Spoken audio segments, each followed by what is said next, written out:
Let's do a user question. This one is from Jeff Robinson, who emailed to contact@friendspersecond.com.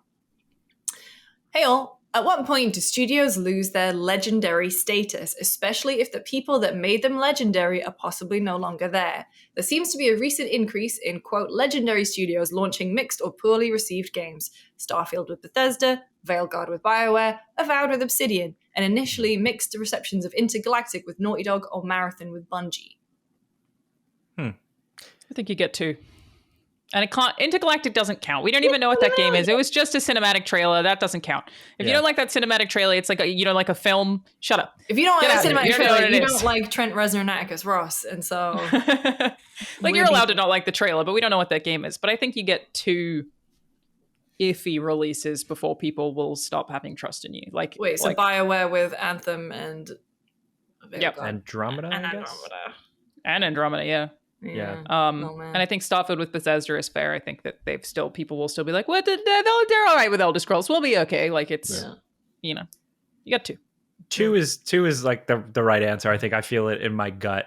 But on the other hand, like, just to like, not to get all like society, but it's very much like it like, so people are very much like how, in gym class at school, when you whiff it and fall and embarrass yourself, the next gym class, nobody is picking you for their team, like, right away. And it's brutal. Like, that's just how people are. So I feel like sometimes, especially like the hardcore gaming public, sometimes it's one strike and you're out. And sometimes it's not even a game. Sometimes it's like silly bullshit with Bethesda, like the collector's edition was bad or whatever. And people are like, Todd Howard needs to be tried at The Hague for this Fallout 76 bag. Stupid collector's bag, edition. Bag.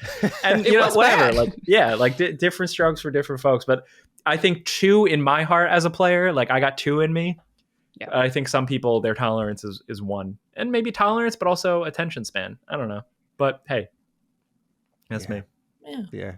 I agree. It's a shame to see Obsidian in this list, just because I feel like they kind of got roped in with Avowed when I'm in the camp of, like, I thought Avowed was okay. Like, I was like, it's not great, but I don't dislike it.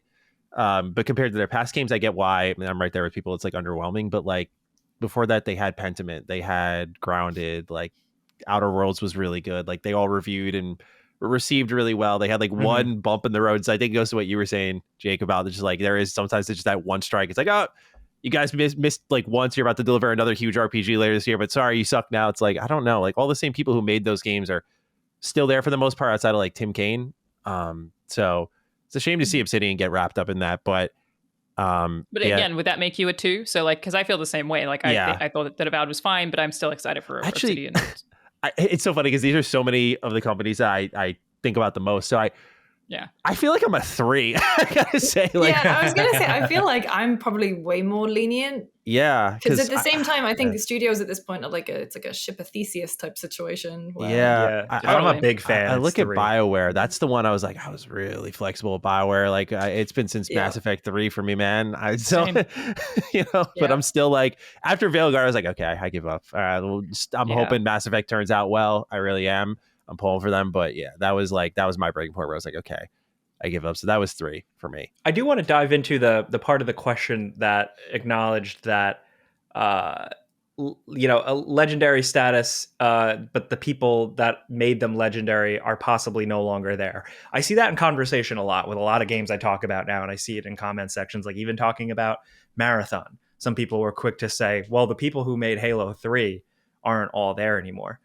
How do you guys feel about that? Because I still tend to, and maybe it's like my foolishness or my naivete, but I do still kind of put ships in the name behind the thing, because the way I look at it is, I'm like, well, those people left, but like the people coming in have that same like reverence. Like, they're like all probably like, holy shit, I'm working at this place. Like, am I off base? No, you're allowed to be a fan of a brand. Like, that's what that is, right? Like, I would call myself a fan of Bungie in that I'm not that interested in Marathon personally. Like, I know some people are, but I'm not that interested in it.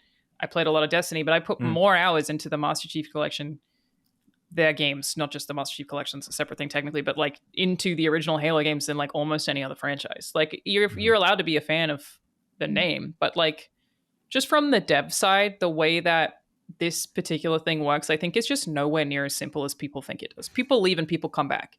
Yeah. I worked with people at Santa Monica Studio who'd worked on 10 games that I loved. And I was like, you made that game? That's crazy. What did you do? And then some of the people who were the best at their jobs had worked on games that were huge flops. Like, it's just so complicated that I don't think that you can say, well, the team's different, because you could have better people on the team.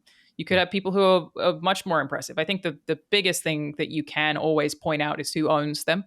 That's obviously a huge one. Is like the ownership makes a big difference in the kind of games that get made and the way that the games get made. But in terms of people jumping around studios, they're doing it constantly. Like, people who work at Xbox then move over to Sony, and they just everyone's all over the place all the time based on the projects. So I don't know, there could be people on a team who sucked who then worked on some other project somewhere else that was incredible, not by virtue of them. It's just that one.